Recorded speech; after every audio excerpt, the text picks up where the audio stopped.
23 नवंबर 2025 को 1994 में दुखद घटना में शहीद हुए 114 गोवारी बंधुओं की स्मृति में 31वां गोवारी स्मृति दिवस मनाया जा रहा है। इस अवसर पर सुबह 8 बजे 0 माइल सीतावर्डी स्थित आदिवासी गोवारी शहीद स्मारक पर श्रद्धांजलि कार्यक्रम आयोजित किया गया। 1994 की इस दर्दनाक घटना में जान गंवाने वाले बंधुओं की स्मृति को जीवित रखने के लिए समाज की ओर से हर वर्ष की तरह इस बार भी भावपूर्ण श्रद्धांजलि अर्पित की जा रही है। बता दें कि स्मारक स्थल पर हजारों की तादाद में लोगों का आना जाना जारी है और स्मारक स्थल पर शहीदों को श्रद्धांजलि दी जा रही है।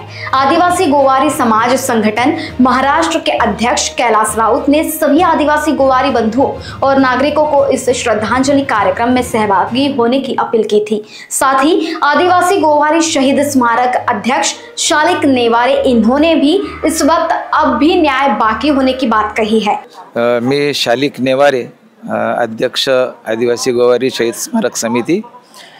ह्या समितीच्या वतीनं ह्या ठिकाणी विविध कार्यक्रमांचं आयोजन होत असतं आणि त्यातला हा कार्यक्रम जो आहे शासनाच्या वतीने होतो आणि ह्या कार्यक्रमाला संपूर्ण महाराष्ट्रातून मध्य प्रदेशातून गोवारी बांधव श्रद्धांजली वाहायला येत असतात आणि आपले भावना जे आहेत त्या व्यक्त करतात। आमचे ज्यांनी ही घटना घडली आणि जे ह्या घटनेमध्ये शहीद झालेत त्या शहीदांच्या आत्म्याला शांती लाभो अशी प्रार्थना या ठिकाणी केली जाते। पण ते ज्या कारणासाठी शहीद झालेले आहेत ते मात्र अजून न्याय परिपूर्ण झालेला नाही आहे आणि आपल्या माध्यमातून मी शासनाला विनंती करतो की आपण गोवारी समाजाला ज्या मागणीसाठी आमचे शहीद झालेत ती मागणी पूर्ण करावी आणि आमच्या शहीदांना शासनानं अभिवादन करावं।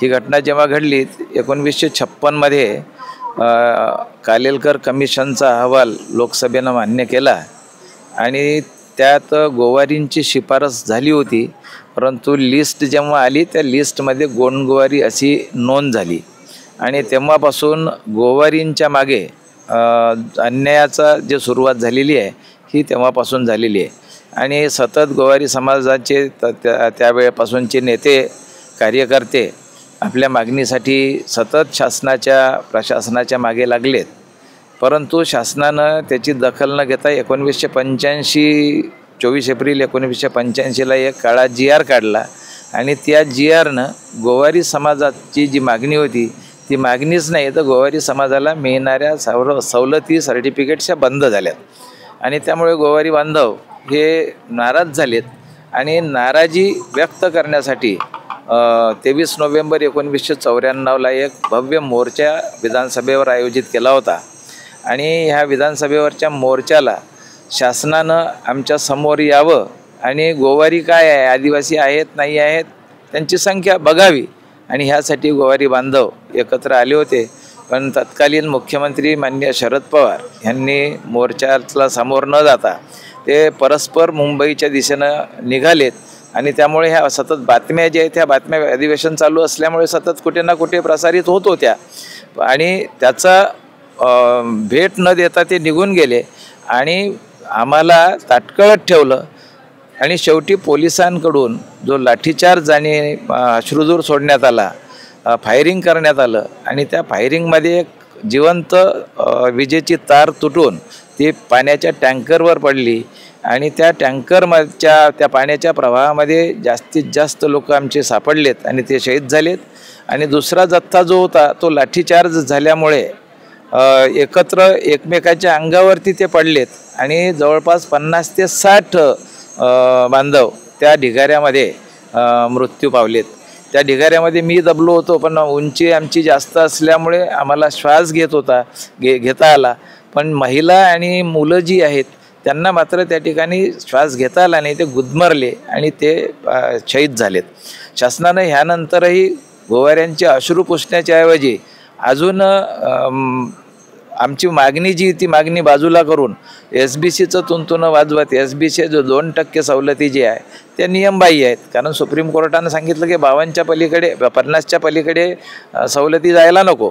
तर इथे 52% होता 2% गोवाऱ्यांना दिल्यानंतर, आणि त्या सवलतीचा देखील गोवाऱ्यांना फायदा झाला नाही. आणि म्हणून गोवारी बांधव अजूनही नाराज आहेत.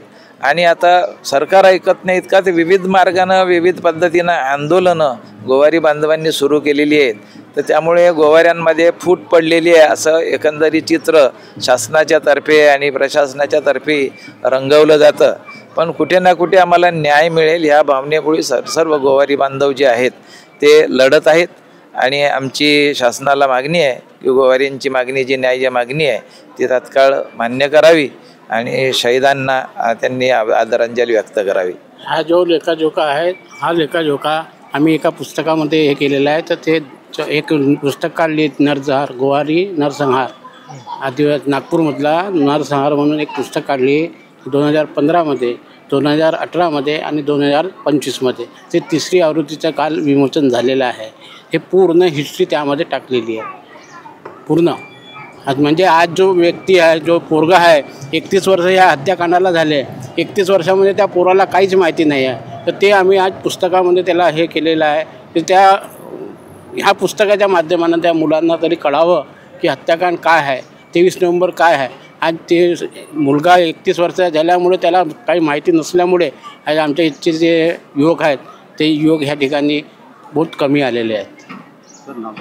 माझं नाव शेखर लसूनते, सेक्रेटरी आदिवासी गोवारी शहीद स्मारक समिती. लोकवाहिनी न्यूज के लिए अविनाश तोतड़े, नागपुर.